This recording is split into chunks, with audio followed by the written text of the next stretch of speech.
အပိုင်းနဲ့အိမ်မက်ထဲကရတနာပုံနဲ့မြို့တစ်တီချင်းနမိတ်မင်းတို့မင်းချင်းနန်းတက်လာတဲ့အချိန်မှာမြမထီနန်းဆန့်ရအမရပူရမြို့တော်ဟာစစ်တမ်းကြောင့်ရောစိတ်ထက်ကြဆင်းမှုတွေကြောင့်ပါမှိုင်ညွတ်နေခဲ့ပါတယ်မင်းတို့မင်းကြီးဟာတိုင်းပြည်တစ်ကိုခက်မိပြီးအေးချမ်းတဲ့ပုံစံနဲ့စတင်ခြင်းခဲ့တယ်သူဟာဘာသာတရားကိုကိုင်းဆိုင်သူထိတာကြောင့်ဗုဒ္ဓဘာသာနာထွန်းကားပြီးရန်သူမျိုးငါးပါးကင်းဝေးမဲ့နေရာတစ်ခုကိုရှာဖွေဖို့စစ်ကူးရပါတော့တယ်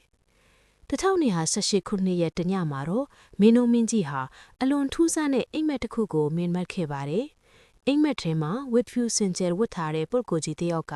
မန္တလေးတောင်ကြီးကိုညွှန်းပြပြီးဒီနေရာမှာမြို့တည်ရင်သာသနာတော်နေလို့လာလို့ထွန်းပပြီးပြည်သူတွေအေးချမ်းလိမ့်မယ်လို့မြင်ကြားခဲ့ပါတယ်။ဒါတင်မကသေးပါဘူး။မန္တလေးတောင်ကြီးကိုစူးစမ်းခိုင်းတဲ့အခါမှာလဲနမိတ်ကောင်းတဲ့တစ်ခုပြီးတစ်ခုတွေ့ခဲ့ရပါတယ်။ဥပမာအားဖြင့်မန္တလေးတောင်ပေါ်မှာစွန့်ချက်တဲ့အိုးတွေကိုငှက်တွေကတစ်သွေးနဲ့လာချပေးတာမျိုးတောင်ကြီးကမြေပြင်ဟာကြာပန်းပွန်တရံဖြစ်နေတာမျိုးတွေပေါ့မင်းတို့မင်းကြီးကစွန့်ဖြတ်ချက်ချလိုက်ပါတယ်ငါရဲ့တိုင်းသူပြည်သားတွေဟာစစ်ပေးစစ်တမ်းကြောင့်ပင်ပန်းခဲ့ကြပြီအခုတော့အေဂျင့်နဲ့ရတနာပုံမြို့တော်ကြီးကိုငါတို့တိဆောက်ကြမယ်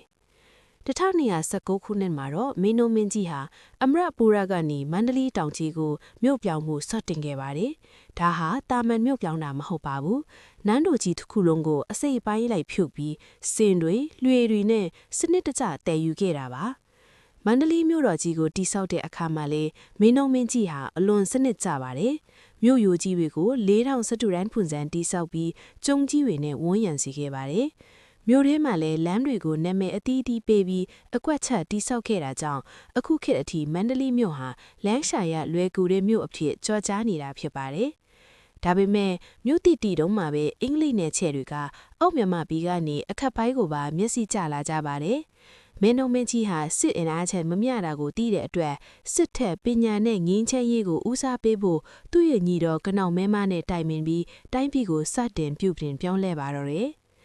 မြို့တော်ကြီးရဲ့အလှပတွေကြားမှာမင်းတို့မင်းကြီးဟာကမ္ဘာအကြီးဆုံးစာအုပ်ကြီးထစ်လာမဲ့ကြောက်စာချက်တွေကိုစတင်စီစဉ်နေတယ်လို့တစ်ဖက်မှာလည်းခင်မီစက်ယုံတွေတိဆော့ဖို့ညီတော်ကိုတာဝန်ပေးလိုက်ပါတယ်။ဒါဟာမြမသမိုင်းမှာရတနာပုံခေတ်ဆန်းခြင်းရဲ့အစပြုခြင်းပါပဲ။နောက်ပိုင်းမှာဘာဖြစ်မလဲ။ခင်မီဟူကျူးစားတဲ့နေရာမှာကနောက်မင်းသားကြီးကဘာတွေလှုပ်ဆောင်ခဲ့တယ်လဲ။မင်းတို့မင်းကြီးရဲ့ပညာရှိနီးကအင်္ဂလိပ်တွေကိုဘယ်လိုရင်ဆိုင်ခဲ့တယ်လဲ